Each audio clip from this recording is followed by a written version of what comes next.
मीरापुर गांव में एक नर्मदा नाम की बूढ़ी दादी रहती थी।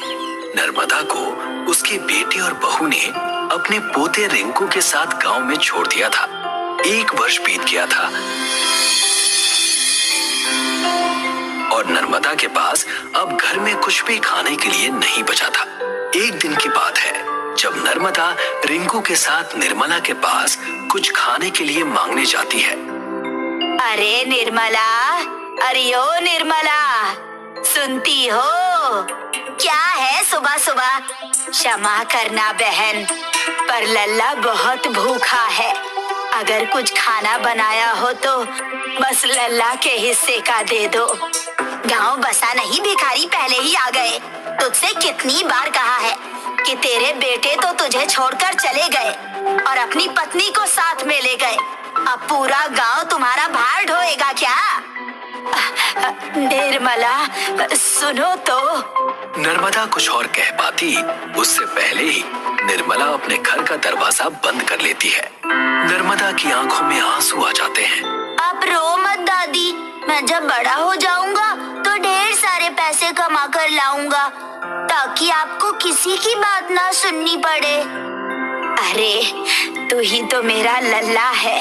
अब चल, कुछ दूर और चलना है, प्रधान जी के घर। नर्मदा और रिंकू प्रधान के घर की तरफ चले जाते हैं। प्रधान घर के बाहर खटिए पर बैठा था। प्रणाम माताजी। खुश रहो भोलू, मेरा मतलब है प्रधान जी। अरे माँ, मैं तो आपका भोलू ही हूँ। क्या क्या है ये बताइए। तुम्हें देखती हूँ तो मुझे अपने बेटे की याद आ जाती है। बेटा ही समझिए, और बताइए कि मैं क्या कर सकता हूँ आपके लिए। तुम तो जानते ही हो, मेरा बेटा सारी जमीन बेचकर चला गया और अब हालात ऐसे आ गए हैं कि घर में अन्न का एक दाना भी नहीं है। निर्मला ने भी सहायता करने से मना कर दिया, इसीलिए मैं यहाँ चली आई। लल्ला को भूख लगी है, तुम इसके लिए कुछ भोजन दे दो। ये भी कोई कहने की बात हुई माँ। आप जब चाहे मुझसे खाना ले जाएं और बाकी का राशन अब से मैं आपको भिजवा दूंगा, ठीक है? बहुत बहुत आभार। मैं सोच रही हूँ कि जो राशन तुम दोगे उससे दाल मखनी का ठेला लगा लूं ताकि तुम पर बोझ ना बनूं हर महीने।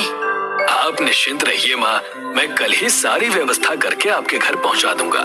प्रधान नर्मदा को डब्बे में खाना लाकर देता है।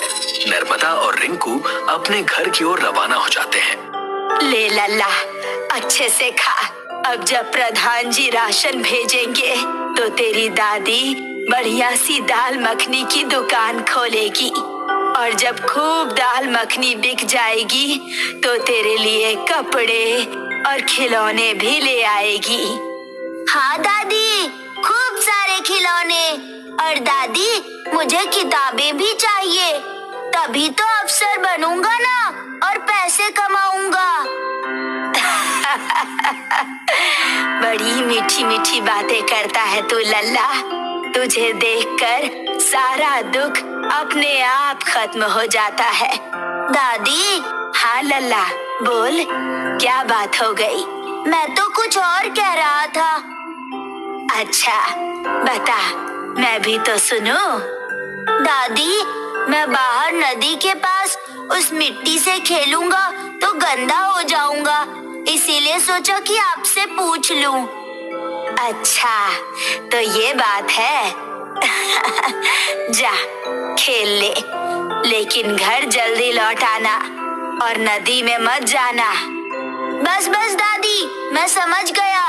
नदी में नहीं जाना, शैतानी मत करना और मिट्टी मत खाना, ठीक है दादी? अच्छा जा, अब बहुत बातें करता है। नर्मदा के घर से कुछ ही दूर एक छोटी नदी थी। रिंकू नदी किनारे मिट्टी से खेल रहा था। तभी वहाँ एक व्यक्ति जो दिखने में काफी दिव्य था, उसे मिट्टी खाता देख उसके पास आ जाता है। अरे पुत्र, ये मिट्टी क्यों खा रहे हो? आप भी तो खाइए ना मामा जी, बहुत ही स्वादिष्ट लग रहा है।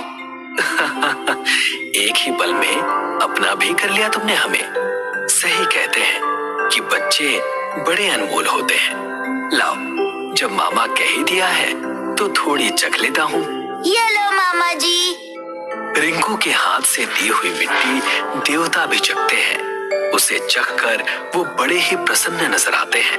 वाह भाई, क्या स्वादिष्ट व्यंजन है। कहा था ना मामा जी। रिंकू अपने हाथ आगे करता है और आंखें बंद करके मुस्कुराता है। ये क्या है भांजे, मामा से कुछ कहना चाहते हो?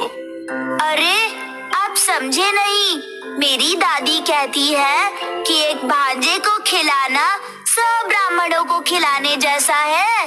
तब तो मामा जी आप मेरे ऋणी हो जाएंगे, इसीलिए मुझे भी खिला दीजिए और ये ऋण उतार दीजिए।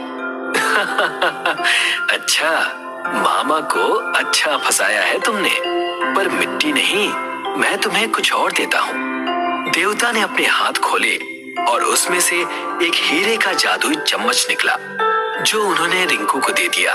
तभी दूर से नर्मदा की आवाज आती है। रिंकू! अरे भागो भागो, दादी आ गई मामा जी।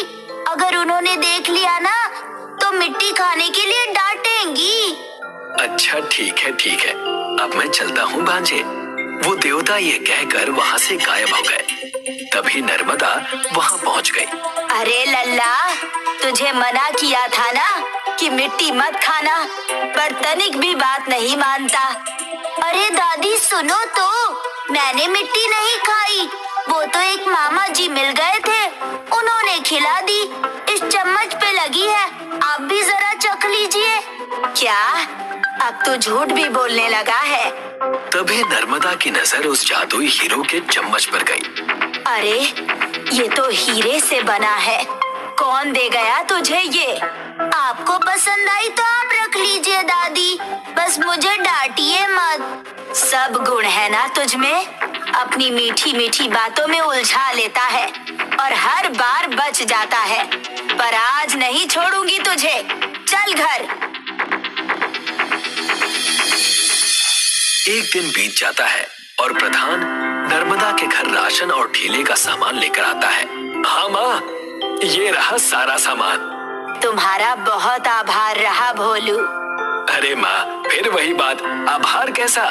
मैं तो बस वही कर रहा हूँ जो मेरा फर्ज बनता है। यही तो अच्छाई है बेटा तुम में। मैं सोच रही थी कि ये दाल मखनी बेचकर धीरे धीरे ये पैसे भी लौटा दूंगी। आप ना लौटाएं तो भी चलेगा, और मुझे पैसे लौटाने का ना सोचें, बस वो करती जाएं, बाकी सब मैं देख लूंगा। अच्छा बेटा, ठीक है। नर्मदा ने दाल मखनी बनाई और अपना ठेला चालू कर दिया।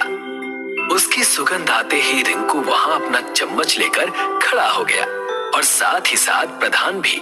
दादी मुझे भी दाल मखनी। रुक जा लल्ला, तुझे भी खिला दूंगी, वरना तू सब अपने सिर पर उठा लेगा। माँ मुझे भी दे दो, मैं भी चखना चाहता हूँ, और लाओ मैं रिंकू को भी खिला दूंगा। ठीक है भोलू बेटा, अभी लाई। नर्मदा तुरंत प्रधान को दाल मखनी देती है। प्रधान अपने हाथों से रिंकू को खिलाता है। प्रधान जी, बहुत स्वाद है ना दादी के खाने में? हाँ रिंकू, बड़ा ही स्वादिष्ट बना है ये, लो और खाओ। मैं भी आपको खिलाता हूँ। रिंकू अपने हीरे के चम्मच से जैसे ही प्रधान को खिलाता है, प्रधान चकित रह जाता है। क्या हुआ भोलू, कहीं तीखी तो नहीं है ना?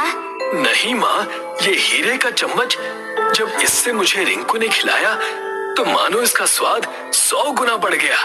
इतना स्वादिष्ट भोजन मानो देवलोक का भोजन हो। अच्छा, क्या सच में? और ये असली हीरे हैं? 100% असली है माँ, और उससे ज्यादा असली ये चमत्कार है। रिंकू, दादी को भी खिलाओ। नर्मदा जैसे ही उसे चखती है, उसे एक ऐसा स्वाद आता है जैसे उसने अपने पूरे जीवन में ऐसा स्वाद कभी चखा ही ना हो। हाँ भोलू, सही कहते हो। मैं ऐसा करती हूँ कि इसी चम्मच का इस्तेमाल अपने भोजन को चलाने में कर देती हूँ, तो सबको एक बेहतरीन भोजन मिलेगा। अरे माँ, भोलू नाम मेरा है और सबसे भोली आप हैं। मैं समझी नहीं भोलू। इंसान के मन में सबसे पहले ये आता है कि हीरे हैं तो इसे बेच दें और पैसे कमा लें। पर आप तो सबको इस स्वाद का अनुभव कराना चाहती हैं। ये देखकर अब भोजन और बढ़िया लगने लगा। तभी वहाँ पिंटू आता है और कहता है, अरे भाई, कैसी बढ़िया सुगंध है, लाओ मुझे भी खिलाओ दादी। बस अभी लाई। नर्मदा उस चम्मच को पूरे खाने में चला देती है और पिंटू को एक दाल मखनी देती है।